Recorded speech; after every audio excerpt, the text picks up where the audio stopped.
España, Portugal e incluso Irlanda, y tienen que protegerse de cierta forma. Habrá ciertas alternativas de cuando ya se ve que el idealismo, el objetivo que era la Unión Europea, el de los estados monetariamente, pues por medio de la crisis no puede seguir adelante, y sí, yo creo que hay la posibilidad, y se habla, aunque sea teóricamente, de que esto ocurra. Sí, es decir, pienso hipotéticamente en España, Italia y Grecia y Portugal.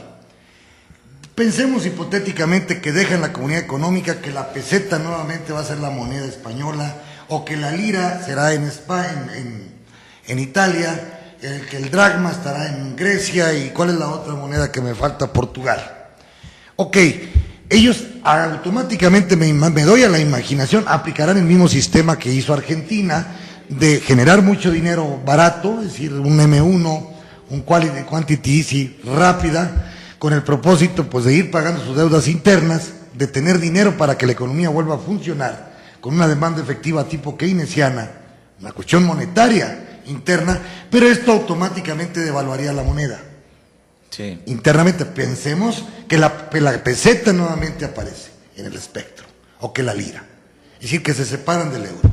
Tendrían que tomar como modelo el modelo argentino de los años 2000, donde los Kirchner toman el poder, generan una moneda fácil, le dicen al mundo: no te puedo pagar, y si te quieres que te pague, te pago en pesos argentinos. Debo, no niego, pago no tengo. Porque esto nos pasó hasta México, en los años 90. Sí. Pero esto, pues me imagino, y es la pregunta, ¿crees tú que Luxemburgo, Alemania, Dinamarca, Austria van a permitir vamos a decir, esta destrucción del euro en toda la comunidad económica? Bueno, Dinamarca no forma parte de la zona euro. Perdón, sí, tienes razón. Pero yo he escuchado comentarios de los países, de gente de los Países Bajos, que decían que antes del euro ellos era un país que funcionaba perfectamente, y que ellos vieron afectados, no se vieron beneficiados en lo absoluto en haber tenido el euro, porque ellos, todo lo que ellos producen, pues se ven obligados a tener que ayudar ahora a las economías que no han podido destacar, que no han podido pues seguir la marcha de los países del norte. ¿Y cuál fue la pregunta? De los países de Finlandia. La pregunta mía es, ¿qué pasaría? Es decir, ¿cómo se verían afectados estos países del norte en caso de que quiebre el euro? Es decir, Alemania, estoy hablando de Austria, estoy hablando de Luxemburgo, estoy hablando de Netherlands, que es Holanda. Sí. ¿Qué pasaría con estos países que son muy fuertes? ¿A ellos también les afectaría, o realmente crees tú que no les afecte que estos países se separen de la comunidad económica? Pues sin duda les afectaría. En término monetario, hablo yo de término monetario. Un ejemplo típico, que cuando el euro llegó a estar muy alto, muy valorizado, que decía el europeo, un ejemplo, que dice: vamos a ir a Estados Unidos, que el dólar es más bajo, tenían mucho poder adquisitivo, pero al mismo tiempo, al estar el euro tan fuerte, los americanos disminuyeron las importaciones europeas. El déficit, tu balanza comercial con Europa. Sí. Entonces, es decir, quizás al separarse, al quebrarse con los países del sur, se quitan el hecho de que tengan que ayudarles, se vuelvan al pasado a seguir siendo productivos, pero se van a ver afectados por el hecho de que pues van a vender menos, porque los demás países van a tener problemas económicos y problemas adquisitivos para poder importar y seguir con comprándole a los países productores, como son Alemania, por ejemplo.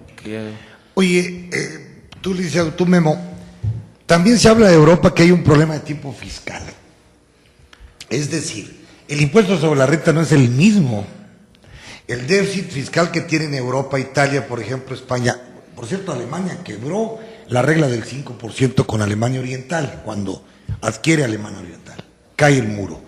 Pero el fenómeno fiscal, estamos observando que, por ejemplo, fuera de la cuestión monetaria, de que varios países del sur se ven afectados por el norte en un intercambio desigual, déjame explicarte por qué, porque Alemania le vende productos de alta tecnología a España y chupa de España un superávit en su balanza comercial, y le chupa a Italia, le chupa a Grecia. por las altas tecnologías que tiene Alemania y que tiene, en este caso, Holanda, por ejemplo. Hay un intercambio desigual al interior de la misma zona euro. Entonces, ¿cuál sería la posibilidad en un momento determinado de estar ayudando a los países pobres? Hacer lo que en Estados Unidos nosotros llamamos Estados Unidos de América. Desgraciadamente Europa no es Europa, Estados Unidos de Europa. Es decir, que por ejemplo en Estados Unidos o México, tú tienes un presupuesto nacional de 4 trillones o 3.7 trillones, Oaxaca, que está muy jodido, como decimos aquí, le damos dinero a Oaxaca sin nada a cambio.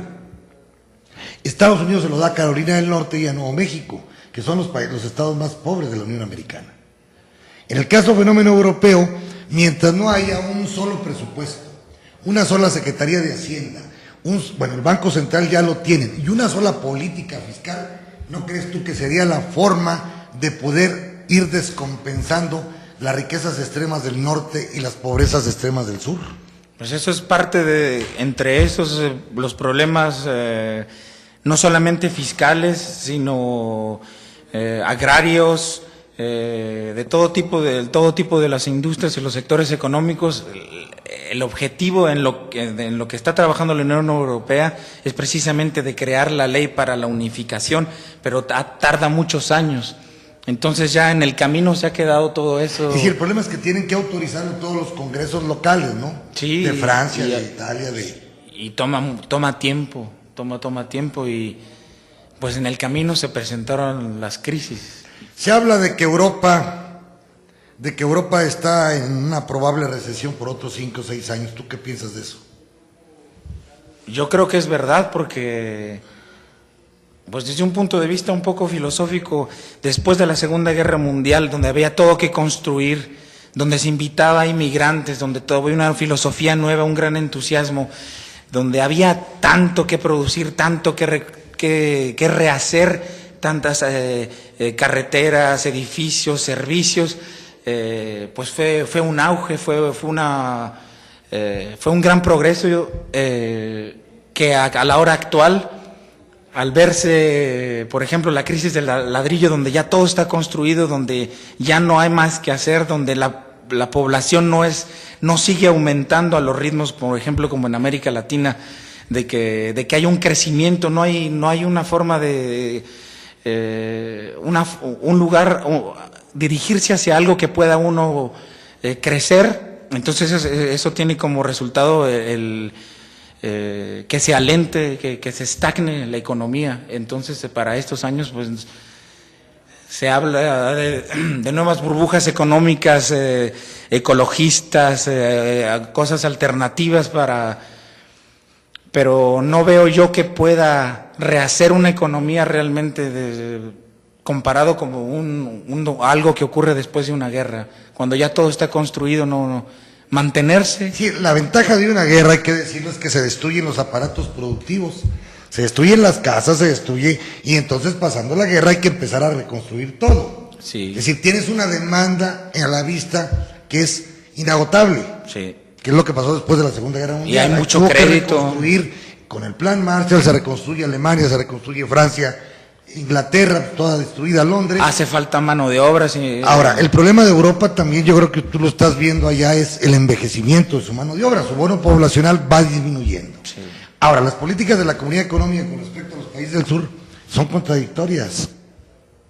Tú, Memo, ¿por qué? De un lado quieren que se disminuyan los salarios de los trabajadores europeos, sus fondos de reserva, y esto automáticamente les afecta la demanda efectiva.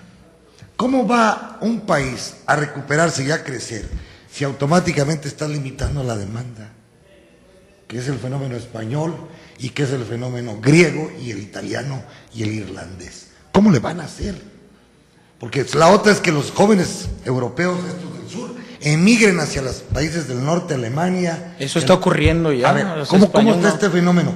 Los españoles, los griegos, los italianos están yendo a Alemania. Sí, hay otra ola de españoles que están llegando a Alemania, a los países del norte, porque forman parte de lo que se conoce como la generación mileurista. ¿Qué significa 1000?